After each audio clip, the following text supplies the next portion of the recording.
Hello student. आज हम इस क्लास में संवेग संरक्षण सिद्धांत के बारे में डिस्कस करेंगे कि गैलीलियन रूपांतरण में संवेग संरक्षण सिद्धांत किस प्रकार लागू होता है। तो सबसे पहले तो हम बात करते हैं स्टूडेंट जनरली कि संवेग संरक्षण का सिद्धांत होता क्या है। बाह्य बल की अनुपस्थिति में वस्तुओं के किसी निकाय का कुल संवेग संरक्षित रहता है, यानी कि संवेग को ना तो उत्पन्न किया जा सकता है ना ही खत्म किया जा सकता है, यानी कुल संवेग है वो हमेशा क्या रहता है, नियत रहता है। तो इसे संवेग संरक्षण सिद्धांत कहते हैं। तो ये तो था स्टूडेंट संवेग संरक्षण का सिद्धांत। लेकिन गैलीलियन रूपांतरण में क्या होता है, तो हम बात करते हैं स्टूडेंट गैलीलियन रूपांतरण में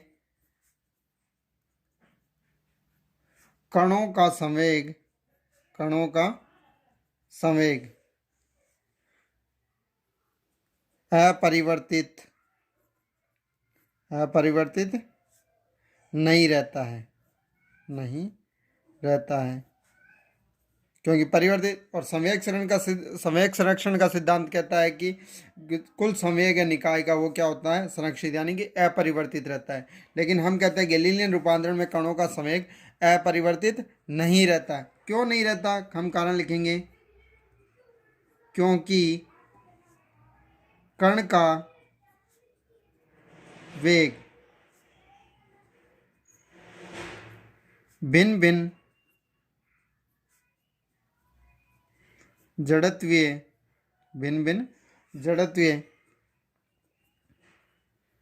निर्देश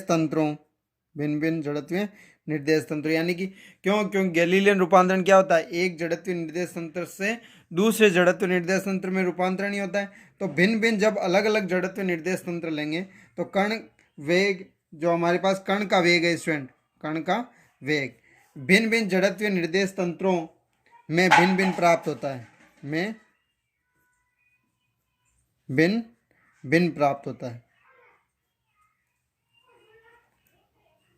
प्राप्त होता है।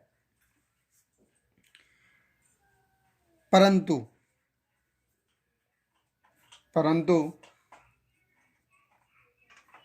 संवेग संरक्षण यानी लॉ ऑफ कंजर्वेशन, जो मोमेंटम का है, का सिद्धांत अपवर्ती रहता है, यानी कि यहाँ इनवेरिएंट रहता है, बिना चेंज रहता है। तो अपवर्ती यानी कि ये चेंज नहीं होता, यहाँ पर भी लागू होता है, अपवर्ती रहता है, या हम कह सकते हैं संवेग संरक्षण सिद्धांत लागू होता है। किस प्रकार लागू होता है, तो हम देखो मान लेते हैं, माना किसी निर्देश तंत्र एक स्टूडेंट जड़त्व निर्देश तंत्र लेते हैं एस में दो कणों का द्रव्यमान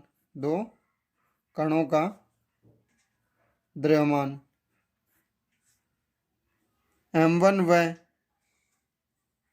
m2 है। हमने एक जड़त्व निर्देश तंत्र में स्टूडेंट दो कण लिए और दोनों कणों का द्रव्यमान लिया m1 और m2। उनके वेग क्रमशः, तो स्टूडेंट पहले कण के लिए ले लेता हूँ u1 व दूसरे के लिए u2 है। तो ये हमारे पास हो गया स्टूडेंट। अब इन कणों की आपस में टक्कर होती है स्टूडेंट, तो हम लेते हैं इन कणों की परस्पर टक्कर के पश्चात उनके वेग क्रमशः v1 व v2 हो जाते हैं।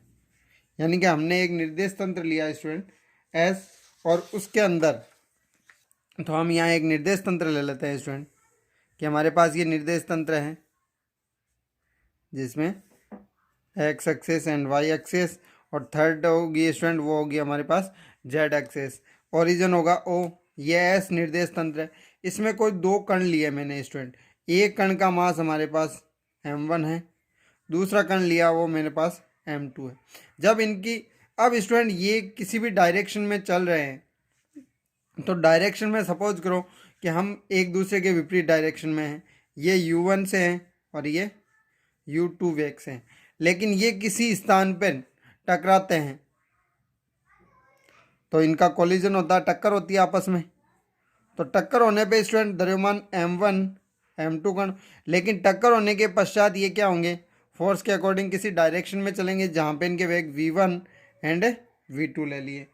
अब हम बात करते हैं स्टूडेंट, संवेग संरक्षण का सिद्धांत कहता है कि जो टक्कर से पहले संवेग था वही टक्कर के पश्चात भी वही होगा, क्योंकि संवेग संरक्षण में यही कहा है कि जब तक कोई बाह्य बल नहीं होगा जब तक संवेग संरक्षित रहता है। तो यहाँ पे देखो इस निर्देश तंत्र कौन सा स्टूडेंट एस में संवेग संरक्षण के नियमानुसार तो नियमानुसार क्या होना चाहिए स्टूडेंट, टक्कर से पूर्व कुल संवेग इक्वल टू टक्कर के पश्चात कुल संवेग। अब स्टूडेंट हमारे पास संवेग का फॉर्मूला क्या आता है, मास इंटू वेलोसिटी, यानी कि द्रव्यमान इंटू वेग। तो टक्कर से पूर्व क्या था, पहले कण के लिए संवेग था m1 u1 सदिश, क्योंकि वेग स्टूडेंट वेक्टर क्वांटिटी होती है, m2 u2 सदिश इक्वल टू टक्कर के पश्चात m1 v1 vector plus m2 v2 vector. तो ये हमारे पास इक्वेशन नंबर फर्स्ट आ जाती है। अब स्टूडेंट एक अन्य जड़त्व निर्देश तंत्र लेंगे, क्योंकि गैलीलियन रूपांतरण तो क्या होता है, एक जड़त्व निर्देश तंत्र से अन्य जड़त्व निर्देश तंत्र में। तो हम लेते हैं एक अन्य जड़त्वीय निर्देश तंत्र एस डैश की बात करते हैं, में जो एस के सापेक्ष कैपिटल वी वेग से गतिशील है, इन कणों के वेग टक्कर से पूर्व u1 डैश। अब स्टूडेंट हम वेक्टर के जो हमारे पास फॉर्म में है वेग, हम शुरू से ही इनको वेक्टर में ही फॉर्म में ले सकते हैं, v वेक्टर है। तो यहाँ पर भी हम लेंगे u1 डैश वेक्टर व u2 डैश वेक्टर तथा टक्कर के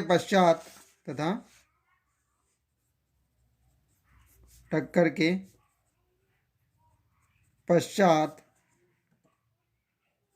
v1 डैश वेक्टर व v2 डैश वेक्टर है। ये हमारे इन कणों के हमारे वेग ले लिए गए किस फ्रेम के according student, S dash frame के लिए। तो यहाँ पे स्टूडेंट कोई हमारे पास एक अन्य फ्रेम है जो v वेग से गतिशील है, तो वो हमने एक अन्य फ्रेम ले ली जिसका स्टूडेंट केंद्र ओ डैश हो जाएगा, Z dash, X dash and Y dash.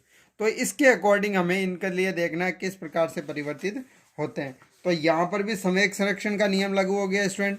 तो क्या होगा इसके लिए, आप इसी डायग्राम में स्टूडेंट जो एस डैश फ्रेम है हमारे पास वो ड्रॉ कर सकते हो। तो ये एस डैश फ्रेम हो गई इस प्रकार। तो यहाँ से क्या हो जाएगा, क्योंकि अब स्टूडेंट हमें पता है द्रव्यमान गैलीलियन रूपांतरण में चेंज नहीं होता, तो हम लिखेंगे चूंकि द्रव्यमान गैलीलियन रूपांतरण में अपरिवर्तित रहता है, अपरिवर्तित रहता है, यानी चेंज नहीं होता। तो हम कह सकते हैं कि टक्कर से पूर्व और टक्कर के पश्चात जो संवेग होगा वो कितना होगा। तो उसके लिए देखो, टक्कर से पूर्व एस डेस तंत्र में कुल संवेग तो कितना होगा स्टूडेंट। तो m1 u1 dash vector plus m2 u2 dash vector, equation number 2, तथा टक्कर के पश्चात एस डैश तंत्र में कुल संवेग। तो टक्कर के पश्चात कितना संवेग होगा, तो वो हो जाएगा m1 v1 dash vector plus m2 u2 dash vector, समीकरण संख्या 3। तो ये हमारे पास। अब बात आती है स्टूडेंट गैलीलियन रूपांतरण से। तो हम लिखते हैं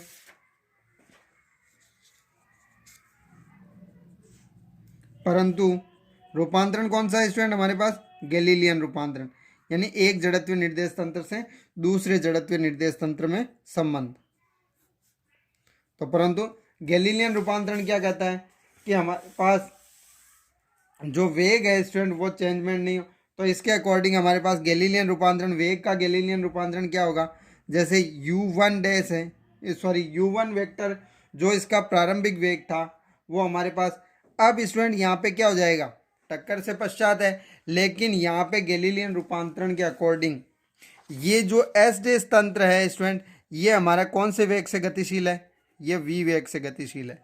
तो v वेग से गतिशील है, तो यहाँ पे जो नया वेग होगा एस डेस के रेस्पेक्ट में, उसमें v वेक्टर है वो ऐड हो जाएगा। तो ये हमारे पास क्या हो जाएगा, u1 सदिश equal to u1 dash plus v vector. Student capital v vector है वो हमारे पास निर्देश तंत्र एस डैश का वेग है। इसी प्रकार u2 vector equal to u2 dash vector plus capital v vector, v1 vector, तो यहाँ से हमारे पास हो जाएगा student v1 dash vector plus capital v vector, and u2 vector equal to u2 dash vector plus v vector. तो यहाँ से अब स्टूडेंट हम इन समीकरण से इनमें वैल्यू पुटअप कर सकते हैं। तो उपर्युक्त मान समीकरण एक में रखने पर, तो जब समीकरण एक में रखेंगे तो क्या होगा स्टूडेंट, m1 u1 की वैल्यू स्टूडेंट यहाँ पे रखेंगे, तो u1 dash vector plus v vector plus m2 u2 dash vector plus v vector equal to, यहाँ से हमारे पास वैल्यू जाएगी m1 v1 dash vector plus v vector plus m2 u2 v2 dash vector plus capital v vector.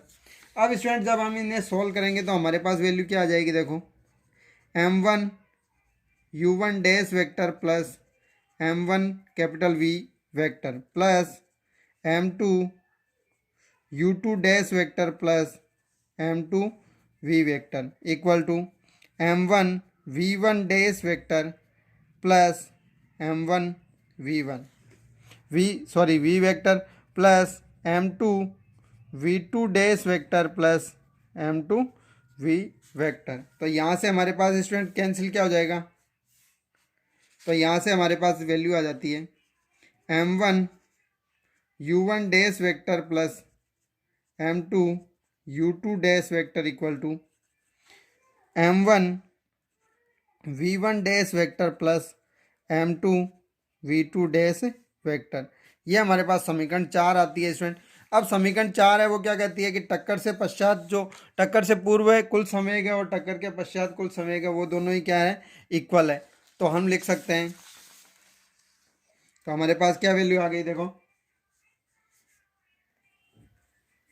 अर्थात टक्कर से पूर्व कुल संवेग इक्वल टू टक्कर के पश्चात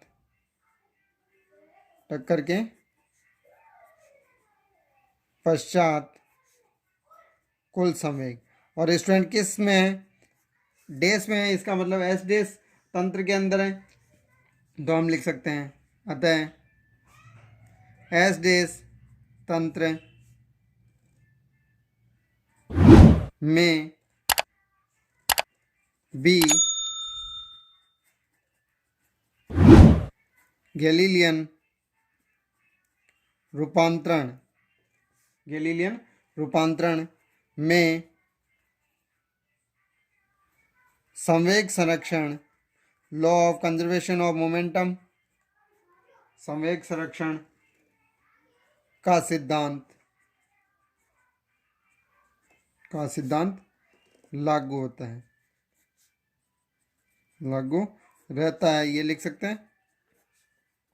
तो इस प्रकार से हम संवेग संरक्षण सिद्धांत को गैलीलियन रूपांतरण में प्रूव कर सकते हैं। तो इसी के साथ स्टूडेंट आज की क्लास में इतना ही। अब इससे नेक्स्ट टॉपिक है वो हम नेक्स्ट क्लास में मिलते हैं, तब तक आप पढ़ते रहिए। Thank you.